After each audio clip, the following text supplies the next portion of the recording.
کتاب سے دل پذیر سے ہمارے قلوب و اذہان کو منور فرمائے۔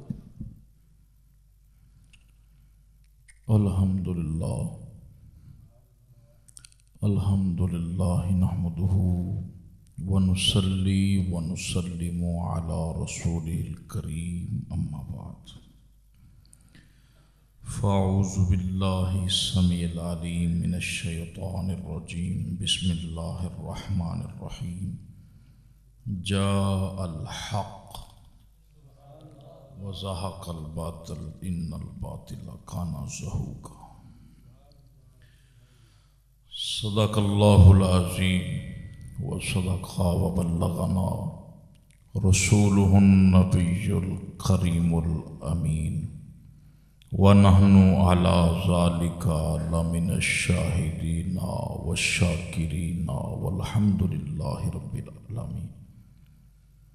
ہزار بار بشویم دہن ز مشک و گلاب ہنوز نام تو گفتن کمال بے ادبیست ما مدحت محمدا بمقالتی لیکن مدحت بمقالتی محمدی صلی اللہ علیہ وسلم۔ گناہگارم سیاہ کارم شفاعت یا رسول اللہ خراب و خستہ و خارم شفاعت یا رسول اللہ۔ تو راسانی نہ شد پیدا نہ در دنیا نہ در عقبہ تو ہی در گراں یکتا شفاعت یا رسول اللہ۔ شہاب کس نوازی کن طبیبہ چارہ سازی کن مریض درد و عصیانم شفاعت یا رسول اللہ۔ دو عالم شد برائے تو ہما زیر لوائے تو رضائے حق رضائے تو شفاعت یا رسول اللہ۔ شہاب کس نوازی کن طبیبہ چارہ سازی کن مریض درد و عصیانم شفاعت یا رسول اللہ۔ ان اللہ و ملائکتہ یصلون علی النبی یا ایھا الذین آمنوا صلوا علیہ وسلموا تسلیما۔ درود و سلام اللہم صلی علی محمد وآل محمد کما صلیت علی ابراہیم وعلی آل ابراہیم انک حمید مجید۔ اللہم بارک علی محمد وعلی آل محمد۔ دو چار باتیں کر کے میں اجازت چاہوں گا۔ یہ اللہ کا احسان عظیم ہے کہ اللہ نے ہم کو مسلک اہل سنت عطا فرمایا۔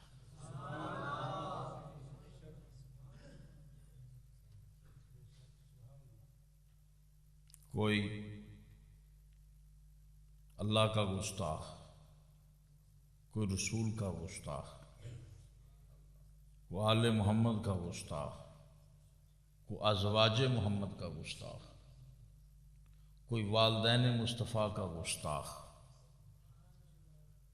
اللہ معاف فرمائے، کوئی اصحاب محمد کا گستاخ، کوئی اولاد محمد کا گستاخ، کوئی اولیاء کرام کا گستاخ۔ اہل سنت پر یہ اللہ کا خاص کرم اور عنایت ہے، اللہ کی توحید سے لے کر ولی کی ولایت تک سب کا ادب کرتے ہیں۔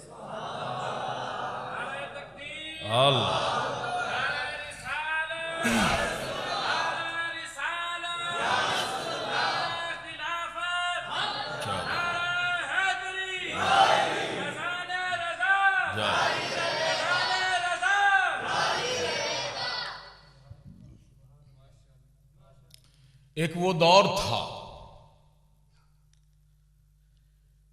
کہ اللہ تبارک و تعالی نے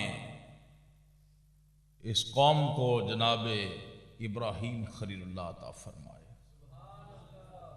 اور جو سامنے دشمن تھا وہ بالکل سامنے تھا، کافر تھا، خدائی دعویٰ کرنے والا تھا، اس کو نمرود کہا جاتا ہے۔ اس کے ساتھ ڈٹ کے مقابلہ کیا، مناظرہ ہوا، اور یہ بات پکی ٹھکی تھی کہ جاء الحق وزہق الباطل۔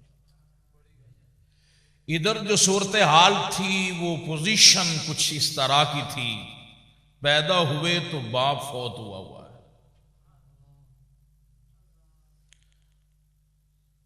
ذرا میری گفتگو کو سن لینا برائے کرم۔ پیدا ہوئے تو والد بھی نہیں، گھر کا ماحول ایسا ہے کہ گھر میں اگر چاچا دیہڑی کرنے نہیں جاتا، کام نہیں کرتا، تو گھر میں چولہا ٹھنڈا رہتا ہے، شام کا راشن پانی نہیں ہے۔ سمجھ رہے ہیں؟ میں بالکل سادہ سی گفتگو کروں گا، جو علماء سے میں معذرت، ٹھیک ہے، آپ تک، اور اعلیٰ حضرت کو بھی میں بالکل سادہ انداز سے آپ کے سامنے پیش کروں گا۔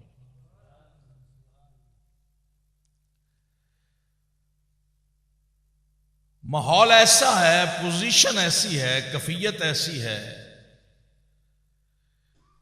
گھر کا مکان ہے، ایک کمرہ ہے، چھوٹی سی حویلی ہے،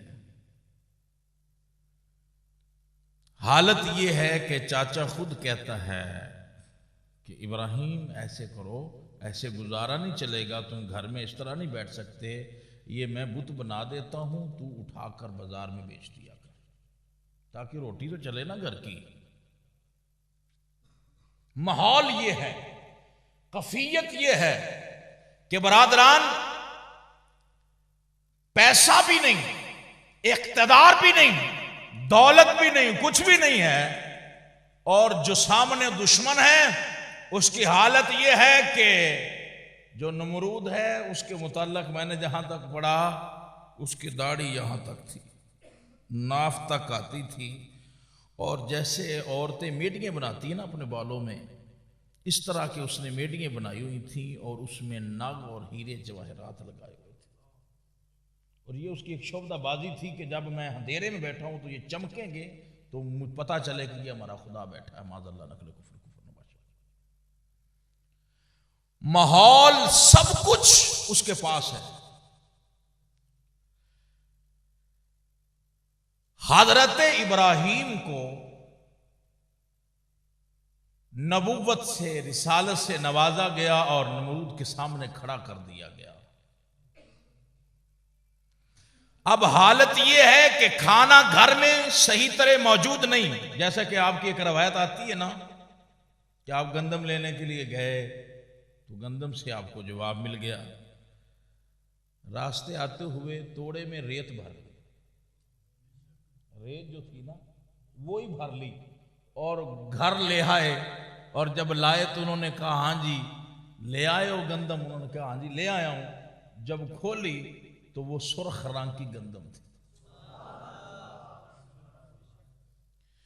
ماحول نہیں، کیفیت نہیں، حالت نہیں، لیکن خدا نے نمرود کے سامنے کھڑا کر دیا، اور جب کھڑے ہوئے تو کہا تو خدا نہیں، خدا تو وہ ہے جو مشرق و مغرب کو بنانے والا ہے۔ اس نے دیکھا کہ نہ اس کے گھر میں روٹی پکتی ہے، نہ اس کے کوئی بھائی بازو ہے، نہ برادری ہے، اس کے پاس کچھ نہیں ہے، لیکن یہ پھر بھی میرے خلاف اتنا بول رہا ہے، وجہ کیا ہے؟ تو ابراہیم نے کہا کہ تیرے پاس وہ دولت نہیں ہے جو میرے پاس ہے۔